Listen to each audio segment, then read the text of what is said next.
ಶ್ರೀ ಗುರುಭ್ಯೋ ನಮಃ. ಶ್ರೀಮನ್ಮಹಾಗಣಾಧಿಪತಯೇ ನಮಃ.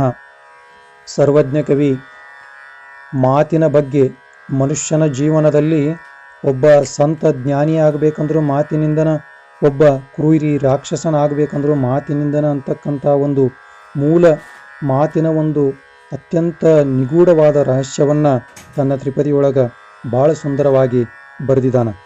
ಜೀವನದೊಳಗೆ ಭಾಳ ದೊಡ್ಡವರು ಅನ್ಸ್ಕೊಂಡವ್ರು ಎಲ್ಲಿ ಫೇಲ್ ಆಗ್ತಾರಂತಂದ್ರೆ, ಎಲ್ಲಿ ವಿಫಲರಾಗ್ತಾರಂತಂದ್ರೆ, ಕೊಟ್ಟ ಮಾತಿಗೆ ನಡೆಯದೇ ಇದ್ರೆ ಏನಾಗ್ಬಿಡ್ತದಂದ್ರೆ ಅವರ ವ್ಯಕ್ತಿತ್ವಕ್ಕೆ ಕಳಂಕ ಬಂದಂಗೆ ಆಗ್ತದೆ. ಆದ್ದರಿಂದ ಎಂತೆಂಥವರು ಸಹಿತ ಮಾತಿನಿಂದ ದೊಡ್ಡವರಾಗಿದ್ದಾರೆ, ಎಂತೆಂಥವರು ಸಹಿತ ಮಾತಿನಿಂದ ನಾಶ ಆಗಿದಾರ. ಅಂತಹ ಮಾತು ಎಷ್ಟು ಕಿಮ್ಮತ್ತಿಂದ ಐತಿ ಅಂತಕ್ಕಂಥದ್ದನ್ನು ಸರ್ವಜ್ಞ ಕವಿ ಭಾಳ ಸುಂದರವಾಗಿ ಬರೆದಿದ್ದಾನೆ. ಹೊತ್ತಿಗೊದಗದ ಮಾತು 10 ಸಾಶಿರ ವ್ಯರ್ಥ, ಕತ್ತೆ ಕೂಗಿದರೇನು ಫಲವುಂಟು, ಬರಿ ಮಾತು ಕತ್ತೆಗೂ ಕಷ್ಟ ಸರ್ವಜ್ಞ. ಅದಕ್ಕೆ ನಾವು ಮಾತಾಡ್ತಕ್ಕಂಥ ಮಾತನ್ನು 3 ಸಂದರ್ಭಗಳನ್ನು ಯೋಚನೆ ಮಾಡಿ ಮಾತಾಡ್ಬೇಕಂತ.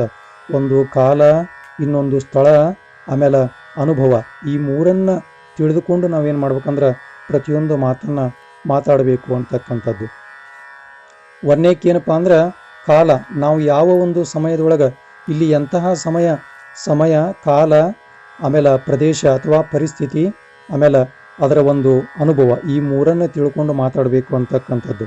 ಯಾವ ಸಮಯದೊಳಗೆ ಮಾತಾಡಕತ್ತೀವಿ ಅನ್ನೋದನ್ನು ನೋಡಬೇಕು, ಯಾವ ಒಂದು ಪರಿಸರದೊಳಗೆ ನಿಂತು ಮಾತಾಡಕತ್ತೀವಿ ಅಂತಕ್ಕಂಥದ್ದನ್ನು ಯೋಚನೆ ಮಾಡಬೇಕು. ಆಮೇಲೆ ಆ ಒಂದು ಸಮಯ ಮತ್ತು ಪರಿಸ್ಥಿತಿಗಳನ್ನು ನೋಡಿಕೊಂಡು ನಮಗದ್ರ ಬಗ್ಗೆ ಏನಾದರೂ ಅನುಭವ ಇದ್ರೆ ಮಾತ್ರ ನಾವು ಆ ಮಾತುಗಳನ್ನು ಆಡಬೇಕು ಅಂಥೇಳಿ. ಆದ್ದರಿಂದ ಹೊತ್ತಿಗೊದಗದ ಮಾತು, ನಮಗಲ್ಲಿ ಯಾವುದೋ ಒಂದು ಸಂದರ್ಭಕ್ಕೆ ಒಂದು ಮಾತನ್ನು ಮಾತಾಡಬೇಕಾಗಿರ್ತೈತಿ. ಆದರೆ ಆ ಮಾತು ನಮಗೆ ನೆನಪು ಆಗಲಿಲ್ಲ ಅಂತಂದ್ರೆ ಅಂತಹ 10,000 ಮಾತುಗಳು ನಮ್ಮ ಹೊತ್ತಿಗೆ ಒದಗದೇ ಇರತಕ್ಕಂಥ ಮಾತುಗಳು 10,000 ಭಯಪಟ್ಟು ಹಾಕಿ ಏನು ಲಾಭ ಐತಿ, ಅದೆಲ್ಲವೂ ಸಹಿತ ವ್ಯರ್ಥ ಅಂಥೇಳಿ ಸರ್ವಜ್ಞ ಕವಿ ಹೇಳ್ತಾನೆ.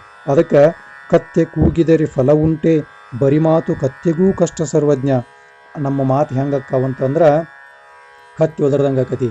ಕತ್ತಿ ಧ್ವನಿ ಅತ್ಯಂತ ಕರ್ಕಶವಾದಂಥದ್ದು. ಕತ್ತಿ ಮಾತು ಯಾರಿಗೂ ತಿಳಿಯಂಗಿಲ್ಲ. ಆದ್ದರಿಂದ ಯಾರಿಗೂ ತಿಳಿಯದಿರತಕ್ಕಂಥ 10,000 ಮಾತುಗಳನ್ನು ಮಾತನಾಡಿ ಪ್ರಯೋಜನ ಏನೈತಿ ಜೀವನದೊಳಗೆ.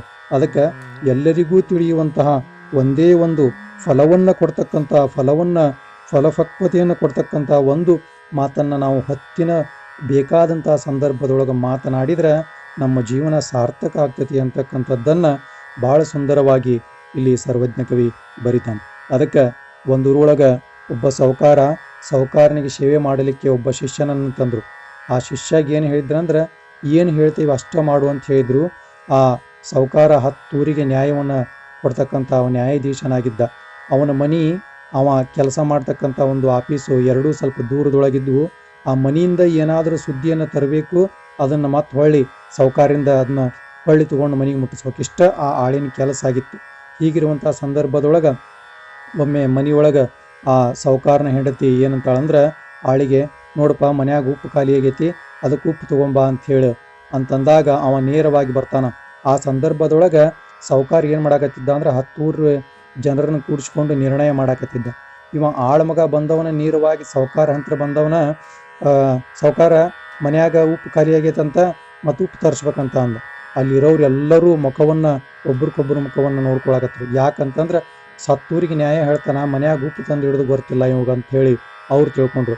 ಅದರಿಂದ ಮರ್ಯಾದೆಗೀಡಾಗಿರ್ತಕ್ಕಂಥ ಸಾಹುಕಾರ ಏನು ಮಾಡ್ತಾನಂದ್ರೆ ಎಲ್ಲರೂ ಹೋದ್ಮೇಲೆ ಆಳನ್ನು ಕರೆದು ಹೊಡೆದು ಏನೇ ಹೇಳಿದ್ರು ನಾನು ಮಾತಾಡುವಂಥ ಸಂದರ್ಭದೊಳಗೆ ಹೇಳಬೇಡ, ಅವರೆಲ್ಲರೂ ಹೋದ್ಮೇಲೆ ನಾ ಒಬ್ಬನೇ ಇದ್ದಾಗ ಹೇಳು ಅಂತಂತಾರೆ.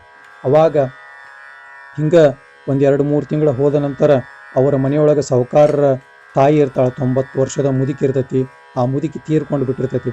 ಅವಾಗ ಆ ಸಾಹುಕಾರ ಹೆಂಡತಿ ಹೇಳ್ತಾಳೆ, ನೋಡು ಸಾಹುಕಾರನ ದೌಡು ಹೋಗಿ ಕರ್ಕೊಂಬಾ ಅಂತಂದಾಗ ಇವ ಹೋಗಿ ನೋಡ್ತಾನ. ಅಲ್ಲಿ ಸಾಹುಕಾರ ಏನು ಮಾಡಾಕತ್ತಿದ್ರು ಅಂದ್ರೆ ಎಲ್ಲರಿಗೂ ನ್ಯಾಯ ಹೇಳಾಕತ್ತಿದ್ರು. ಅವಾಗ ಇವ ಅದು ಕಾದು ನಿಂತು ಎಲ್ಲರೂ ಹೋಗುವಷ್ಟೊತ್ತಿಗೆ ಅಂದ್ರೆ ಸಂಜೆ 6 ಗಂಟೆ ಆಗಿರ್ತೈತಿ. ಅವಾಗ ಯಾಕೋ ಭಾಳ ತಾತಲ್ಲಿ ಬಂದು ನಿಂತು ಯಾಕೆ ಇಷ್ಟೊತ್ತು ನಿಂತಿ ಅಂತಂದಾಗ, ನೀವ ಹೇಳಿದ್ರಲ್ಲಿ ಯಾರು ಇಲ್ದಾಗ ಬಂದು ಹೇಳು ಅಂತಂದು ಅದಕ್ಕೆ ನಿಂತಾನ್ರಿ ಅಂತ.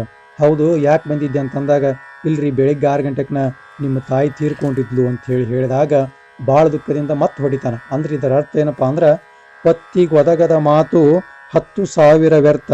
ನಮಗೆ ಏನು ಸಂದರ್ಭಕ್ಕೆ ಏನು ಬೇಕಂತಕ್ಕಂಥದ್ದನ್ನು ಬುದ್ಧಿಯನ್ನು ನಾವು ಪರಮಾತ್ಮನ ಕಡೆಯಿಂದ ಬೇಡ್ಕೊಂಡು ಬಂದಾಗ ಮಾತ್ರ ನಮ್ಗೆ ಒಳ್ಳೆಯದಾಗ್ತತಿ ಅಂತಕ್ಕಂಥದ್ದನ್ನು ಸರ್ವಜ್ಞ ಕವಿ ಭಾಳ ಸುಂದರವಾಗಿ ಬರೆದಿದ್ದಾನ. ಆದ್ದರಿಂದ ಪ್ರತಿಯೊಬ್ಬರೂ ಸಹಿತ ದೇವರಾಗಬೇಕು ಅಥವಾ ರಾಕ್ಷಸರಾಗಬೇಕು ಅಂತಂದ್ರೆ ಅವರ ಮಾತಿನಿಂದ ಮಾತ್ರ ಸಾಧ್ಯ ಐತಿ, ಹೊರತು ಬೇರೆ ಎದರಿಂದನೂ ಸಹಿತ ಸಾಧ್ಯ ಆಗುವುದಿಲ್ಲ ಅಂತಕ್ಕಂಥ ಮಾತನ್ನು ಹೇಳ್ತಾ ಈ ನುಡಿಗಳನ್ನು ಗುರುವಿನ ಪಾದಕ್ಕೆ ಸಮರ್ಪಣೆ ಮಾಡ್ತಾ ಇದ್ದೇನೆ.